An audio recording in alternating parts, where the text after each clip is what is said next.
2025 is nearly upon us. And I know a lot of you guys are going to be working on your confidence, your fitness, your self-esteem, and your health in the new year. And I want to ensure you do not make the same mistakes you make every other year with your New Year's resolutions. How many times have you set yourself big goals, big aspirations at the beginning of the year, only for it to fall short before we get into February? So in this training, I'm going to run through the step-by-step guide that you need to set yourself up for success in 2025 to be happy, healthy, and more confident. And if you want to do that, hit a like button and make sure you tag a friend that this is going to benefit as well. So the first thing you understand is there's no point doing the same thing over and over again, expecting a different result. That's insanity. What we actually need to start doing is thinking outside the box and thinking a little bit differently if we want to become happy, healthy, more confident, but ultimately create a real lifestyle change. Now, a lot of people go into the new year with the all or nothing approach. They want to be losing a ton of weight and they want to be doing it yesterday. And they start off with restrictive diets, overwhelm in the gym, try and do everything all at once, only for it to fall short by the end of January. So we're going to break it down into a step-by-step process to ensure you are successful, you don't get overwhelmed, and you can keep going when the going gets tough. So the first thing to understand is that it's going to take a little bit of time to get where you need to be.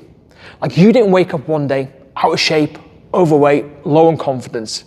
It's been an accumulation of years of poor lifestyle choices, dietary habits, and not doing the things we should be doing in order to be where we are right now. Ultimately, we're a byproduct of what we've been doing day in, day out. So reversing that is going to take more than a couple of weeks, potentially more than a couple of months. So we need to understand it's going to take a little bit of time, but that's okay. So we want to set a realistic goal, realistic expectations, and a realistic time frame. So let's just say, for argument's sake, you want to lose approximately 30 pounds.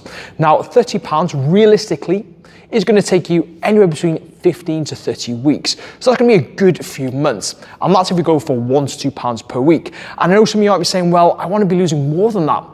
But we need to understand anything more than 2 pounds, realistically, it's probably going to be water weight and muscle mass. And we definitely do not want to be losing muscle mass because it's going to leave us looking very skinny, very gaunt, and not looking very healthy whatsoever.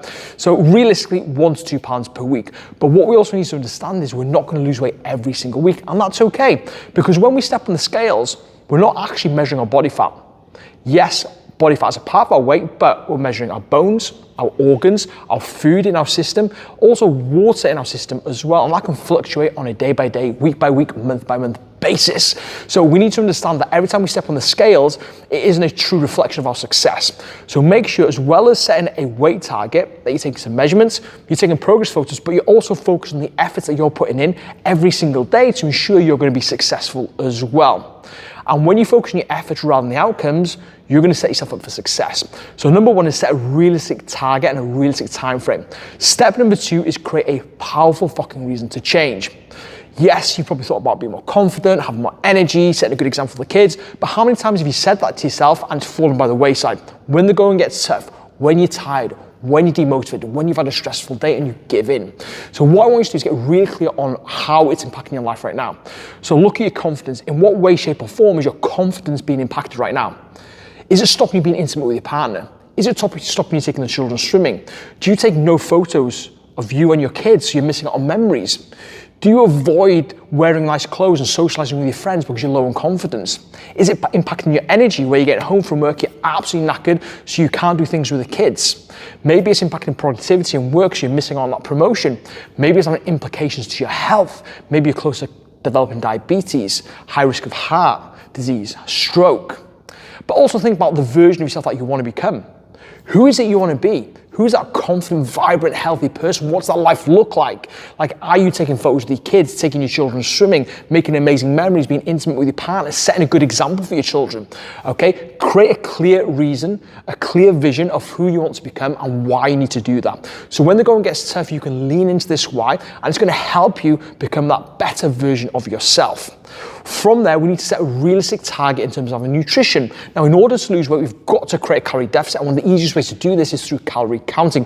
But the biggest mistake a lot of people make is they simply do not eat enough food. So if you want to know how many calories you should be consuming, just drop me a private message or let me know in the comments, and I'll send you my startup guide that helps you work out your calories as well. So make sure you're nourishing your body with sufficient calories and have a balanced approach. Do not cut out the foods you love, still include them. When you start to include them, you have power over the food rather than food having power over you.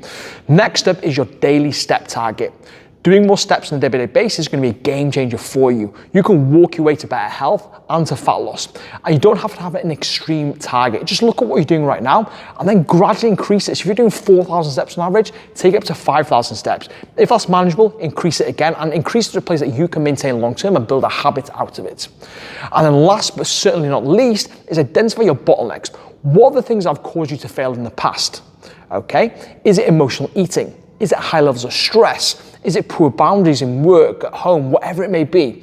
Once you identify these things and put things in place, you can foresee when this is going to happen, put things in place to overcome it, and allow you to keep going forward to ensure you're successful. Now, as long as you are consistent with these day in, day out, I guarantee you, you're going to have the best 2025 ever.